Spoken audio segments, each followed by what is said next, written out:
The power is with the voters, right? Jeffco Public Schools is strapped for cash, and now they're considering asking the community to chip in. Yes, very much so. Michelle Applegate is Jeffco's school board president. She says the question of how to balance the district's budget has grown in the past few years. So we've seen declining enrollment, and we've seen costs increasing. And so over the last 2 years, we've seen that trend play out exactly here in Jeffco Schools. Cost of living and inflation are climbing even as enrollment drops. She says the district loses between 1,500 and 2,000 students every year. In a state that pays schools based on how many kids come to class, that's a problem. Jefferson County is actually one of the lowest in the Front Range, if not last in the Front Range districts, because of the way schools are funded. For years, the district has dipped into its reserves, but Applegate says they can't keep doing that. So this year, they slashed the budget, cutting jobs and programs. We made approximately $40 million in cuts, permanent cuts, and we also are looking ahead to consider what additional cuts might be needed in the future.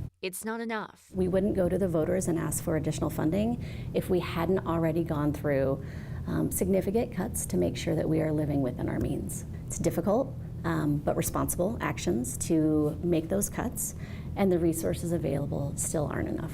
In August, the board will consider asking the community for help, $135 million of it. That would mean raising property taxes. For the average homeowner, that would mean an extra $22.50 a month. Money that would pay teachers, create career and tech ed courses for kids, and keep the buildings running. Applegate says the district needs it. If a funding measure was decided it was needed, and if it did not pass, we would have to consider future cuts. And that could look like a shortened work schedule. It could look like a reduction of benefits, things that would seriously impact our community. A scenario she hopes the district doesn't have to see. We are committed to making sure that we do our best that it doesn't.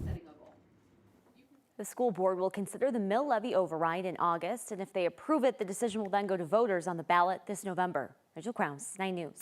As a Jeffco Public Schools graduate myself, I'm intrigued to see what happens. Rachel Krause, appreciate it. Thank you.